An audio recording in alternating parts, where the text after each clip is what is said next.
بسم اللہ الرحمن الرحیم۔ ڈاکٹر مسعود الدین عثمانی رحمۃ اللہ علیہ مشہور عالم دین گزرے ہیں،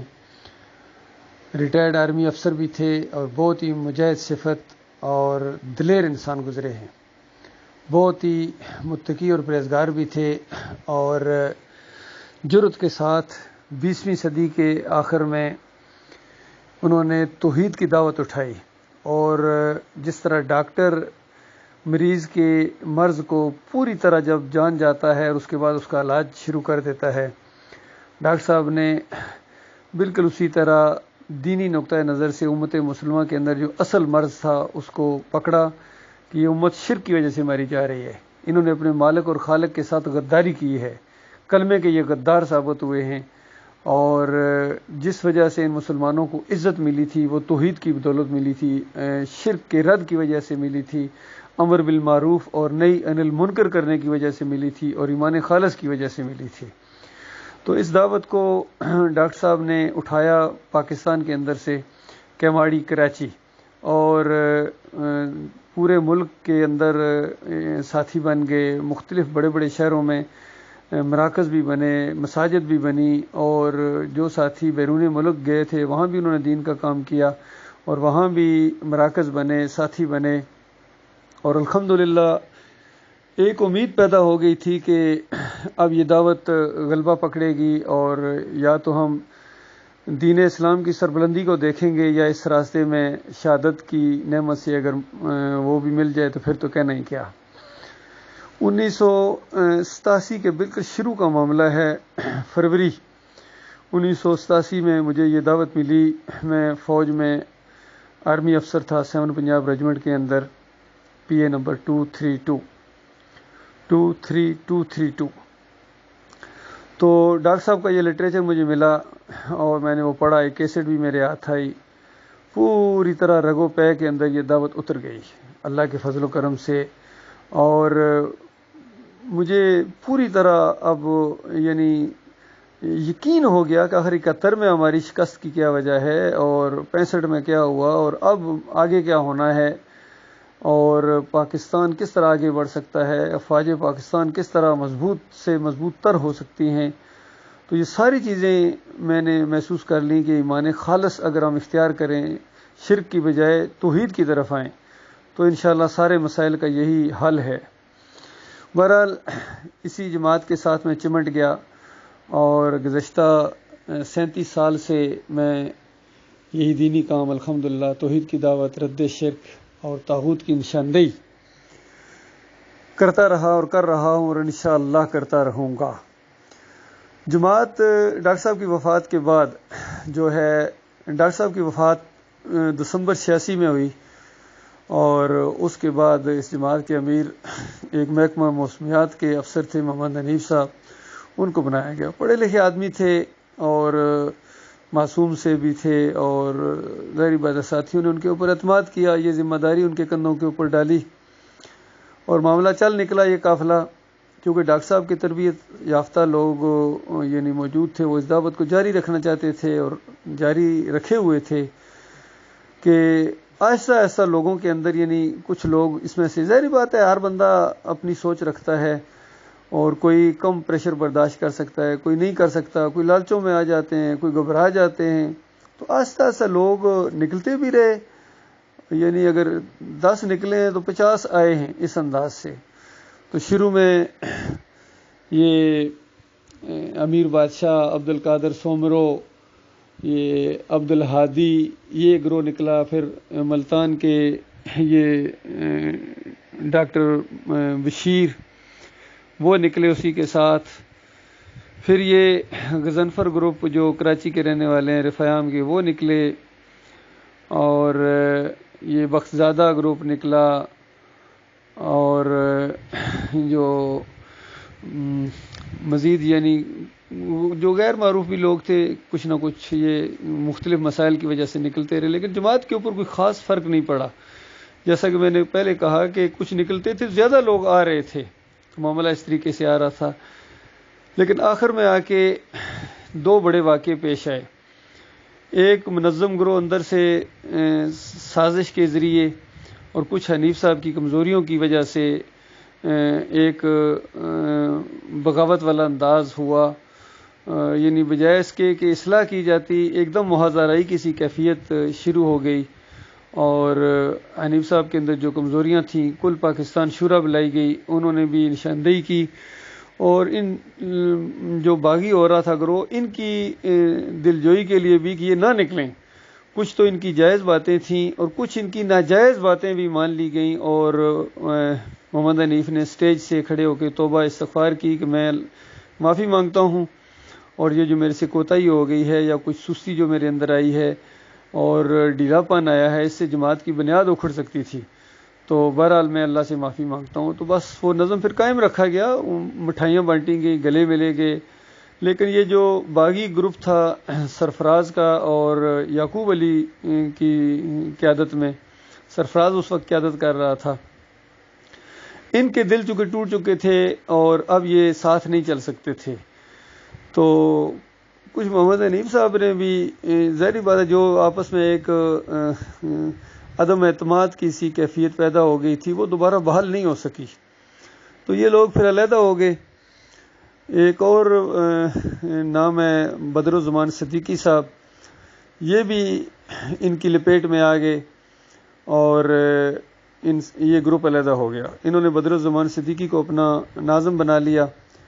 اور جماعت سے گویا علیحدہ ہو گئے۔ بہت لوگوں نے سمجھایا کہ دیکھو اگر محمد حنیف کے اندر کچھ کمزوریاں ہیں تو جو تمہیں پسند نہیں ہے تو تم جماعت سے علیحدہ نہ ہو، تم اندر رہو اور اصلاح کرتے رہو جب تک عقیدے کی کوئی خرابی نہ ہو، تو آپ کس طرح امیر سے بغاوت کر سکتے ہیں اور جماعت سے خروج کر سکتے ہیں۔ بہرحال وہ نہیں اس بات کو مانے اور علیحدگی اختیار کر لی اور بدر صاحب کو اپنا ناظم بنا دیا۔ پھر اس کے بعد ایک چھوٹی سی ان کی غلطی کی وجہ سے، چونکہ پیچھے سرفراز ڈوریاں ہلا رہے تھے، سرفراز انہوں نے اپنی لوگوں سے بات چیت کر کے بدر صاحب کو علیحدہ کر دیا اور یعقوب علی کو اپنا امیر بنا لیا۔ یعقوب علی تو ان کے گھر کا ایک جس طرح فرد ہوتا ہے اسی گھر میں وہ پلا تھا، بہت ہی زیادہ ان سے متاثر تھا،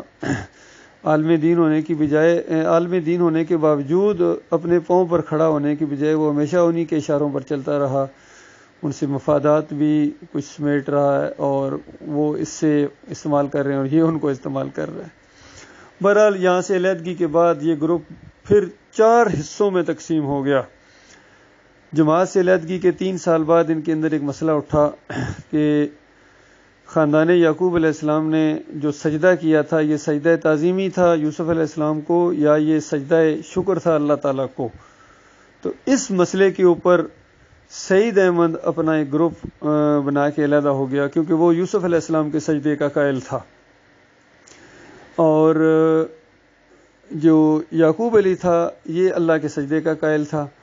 کیونکہ ان کے ہاتھ میں ڈاکٹر مسعود الدین عثمانی رحمۃ اللہ علیہ کی کچھ کیسٹیں آ گئیں، تقریریں آ گئیں جس کے اندر مسئلہ کھول کے بیان کیا گیا تھا، بلکہ فتویٰ بھی تھا کہ جو یوسف علیہ السلام کو سجدہ مانتا ہے اس کا ایمان خراب ہے، اور دلائل سے انہوں نے ثابت کیا کہ یہ لہو کی ضمیر اللہ کے لیے ہے، وخر لہو سجدہ جو آیا ہے یہ اللہ کی طرف جاتا ہے، معاملہ یوسف علیہ السلام کی طرف نہیں جاتا ہے، جن کا عقیدہ خراب ہے وہ ادھر لے کے جاتے ہیں۔ یہ سجدہ شکر تھا جو پورے خاندان نے اللہ کو کیا۔ تو اس معاملے میں جب ان کے درمیان اختلاف ہو رہے تھے اور یعقوب علی لوگوں نے ایک کتابچہ لکھا کہ وہ ایک سجدہ، اس کے مقابلے میں سعید لانڈی والے نے بھی اس کا جواب دیا، تو اس کا جواب چونکہ یوسف علیہ السلام کے سجدے کا تھا تو محمد حنیف صاحب اس کو بڑا پسند کرتے تھے، چونکہ ان کا بھی رخ ادھر ہی تھا۔ اس سے پہلے عبداللہ 17 کے اندر جو یوسف علیہ السلام کے اوپر مضمون لکھا گیا تھا اس میں یہ بتایا گیا کہ یہ لغوی معنوں میں ہے، جس طرح کسی کی عزت کو اور احترام کو تسلیم کر لیا جائے، اور یہ اس معنوں میں ہے، سجدہ نہیں ہے، کیونکہ سجدہ تو سوال ہی نہیں پیدا ہوتا کہ اللہ کے علاوہ کسی اور کو ہو، کسی شریعت میں بھی جائز نہیں ہے، خارج از امکان ہے۔ اس طرح جماعت کا موقف چل رہا تھا عبداللہ رسالے کے اندر۔ تو پھر یعقوب علی سے ایک دوسرا گروپ دائیو گروپ اور اختر بیگ والا گروپ علیحدہ ہو گیا، کیونکہ یعقوب علی اپنی والدہ کی قبر پر چلے گئے تھے تو انہوں نے کہا بھئی یہ جو انفرادی قبر کے اوپر آپ گئے ہیں آپ نے یہ شرک کیا ہے، تو اس نے کہا کہ یہ شرک تو بہرحال نہیں ہے، لیکن پھر بھی چونکہ شریعت میں ایسا کوئی نہیں ہے کہ انفرادی قبر پر جایا جائے، چونکہ شریعت میں تو یہی ہے کہ پورے قبرستان میں جایا جائے، سب کے لیے دعا کی جائے۔ اس نے توبہ استغفار بھی کر لی، لیکن انہوں نے چھوڑا نہیں، انہوں نے علیحدگی اختیار کر لی، ان کو بہانہ گویا مل گیا۔ تو اس طرح وہ 3 حصوں میں تقسیم ہو گئے۔ اس کے بعد یعقوب علی کے سامنے ایک مسئلہ آیا کہ یہ جو صلح حدیبیہ میں نبی علیہ السلام نے معاہدہ لکھوایا، تو اس میں جب علی رضی اللہ تعالیٰ نے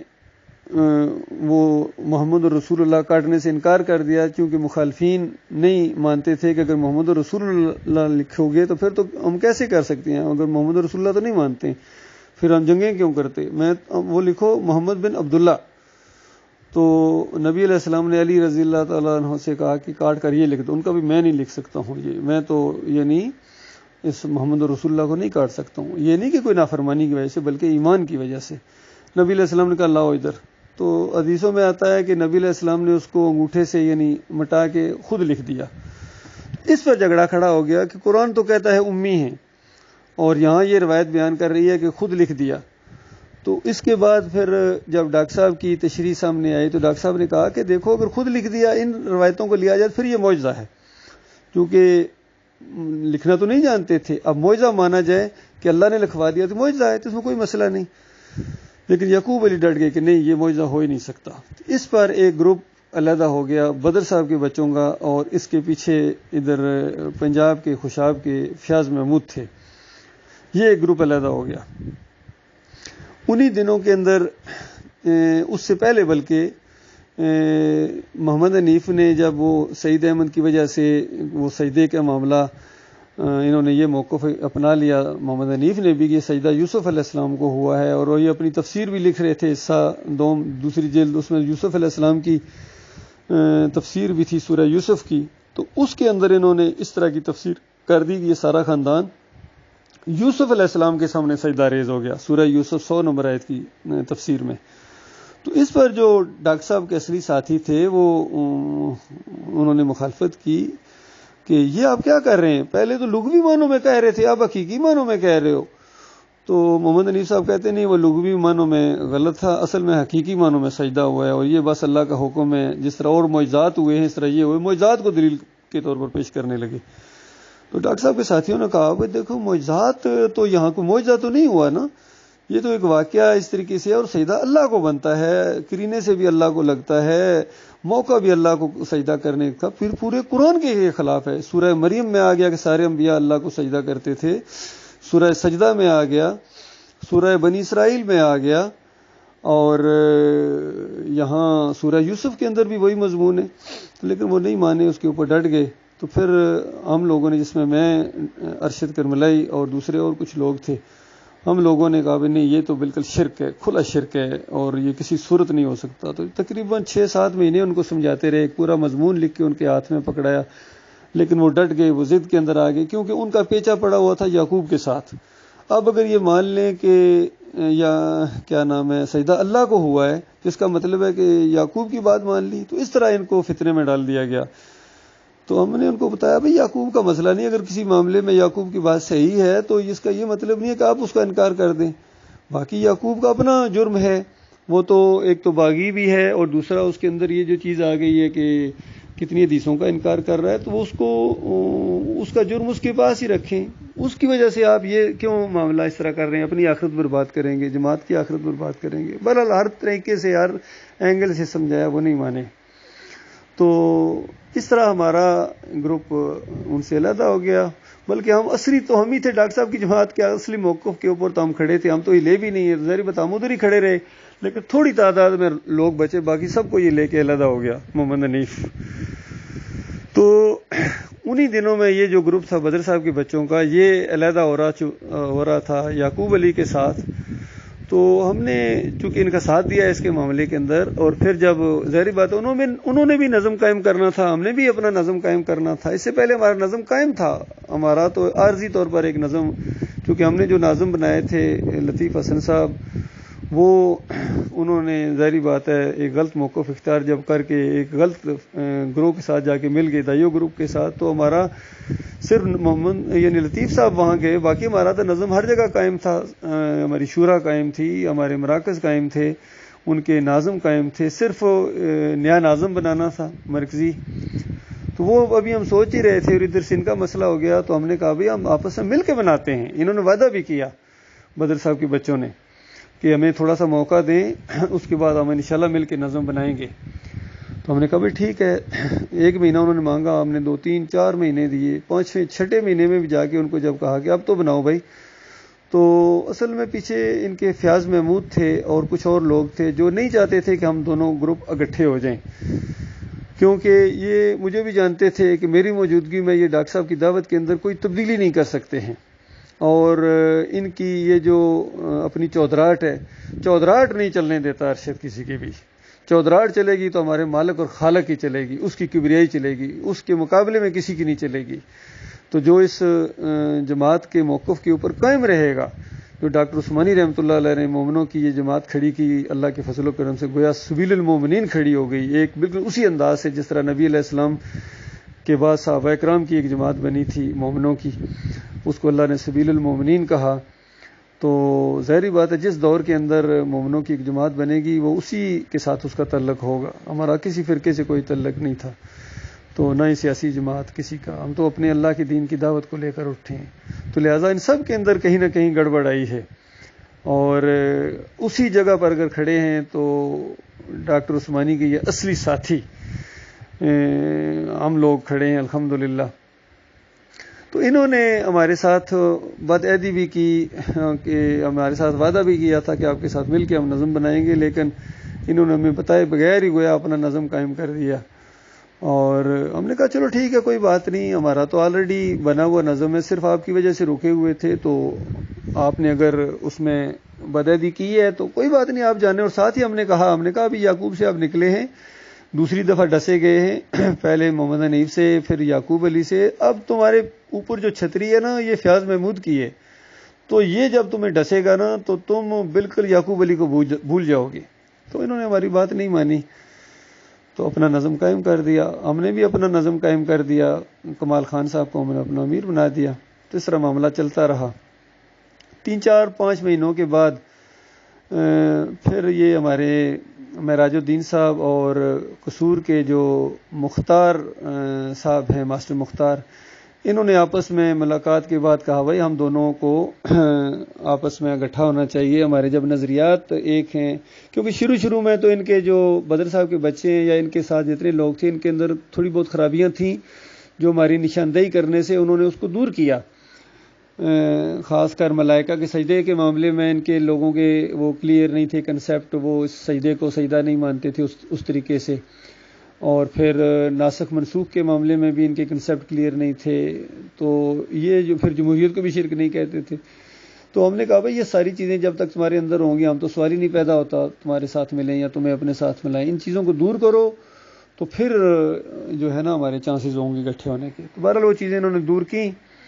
اور پھر ہم اکٹھے جب ہوئے تو ہم نے کہا بھی کچھ عرصہ ہم ایک دوسرے کو دیکھیں گے، آپ ہمارے علاقے میں آئیں، ہمارے مراکز میں، ہم آپ کی طرف جائیں گے، ایک دوسرے کے پیچھے نمازیں پڑھیں، اور پھر اس کے بعد آگے جا کے ہم انشاءاللہ ایک نظم کر لیں گے۔ تو اب اس دوران فیاض محمود نے اپنی کارروائی کی، اور اندروں اندر اس نے کچھ ایسی چیزیں پھیلائیں، خاص کر ڈاکٹر عثمانی رحمۃ اللہ علیہ کے جو سوال و جواب ہیں اس کے اوپر اس نے عدم اعتماد کا اظہار کیا، اور کہا کہ وہ جو ڈاکٹر صاحب کے لٹریچر کے اندر جو باتیں ہیں وہ تو ہم مانتے ہیں، لیکن یہ جو اس کے علاوہ درسوں میں سوال جواب آگے پیچھے ہوئے ہیں اس کو ہم اپنے سر نہیں لیتے ہیں، اور اس کی ہم ذمہ نہیں لیتے ہیں، انہی کی وجہ سے یہ فرقے بنے ہیں، تو یہ چیز ان کی پکڑی گئی۔ تو ہم نے کہا بھائی نہیں، یہ تو بڑا قیمتی سرمایہ ہے، علم ہے، اگر اس کو تم اون نہیں کرتے ہو تو پھر ہم اکٹھے نہیں رہ سکتے۔ بہرحال کچھ خوشگوار واقعات بھی پیش آئے، انہوں نے سازش کر کے ہمارے ایک مرکز کے اوپر قبضہ بھی کر لیا، اور اس طریقے سے یہ معاملات سامنے آئے، تو اب ان کے ساتھ چلنا تقریباً ناممکن ہی ہے۔ تو اب یہ جانے اور ان کا کام جانے، جب ان کو کھڈے میں یہ گرائے گا اس وقت ان کو ہوش آئے گی کہ یہ ہم نے ان کو بہت سمجھایا تھا لیکن نہیں سمجھے ہیں، اب یہ جانے اور ان کی قسمت جانے۔ ہمارا کام تو الحمدللہ چل رہا ہے، مخلص ساتھی ہماری طرف آ رہے ہیں، بلکہ ان کے لوگ کتنے ہیں جو سمجھ رہے ہیں کہ دیکھو تم اللہ سے ڈرو، تم فیاض محمود سے ڈرتے ہو، شعیب عالم سے ڈرتے ہو، کیوں موقف کے اندر تبدیلی کر رہے ہو؟ ڈاکٹر صاحب کی باتیں بالکل زبردست باتیں ہیں، سوال و جواب علم ہے، تو اس سے تم کہتے ہو ہم اپنے سر نہیں لیتے ہیں، ہم اس کے ذمہ دار نہیں ہیں، اور انہی کی وجہ سے یہ فرقے بنے ہیں، تو یہ تمہارے اپنے دماغ کی خرابی ہے۔ باقی ہم بالکل ان کے ساتھ نہیں چل سکتے، بلکہ یہ ہمارے ساتھ چلنے کے لائق نہیں ہے بھائی۔ اللہ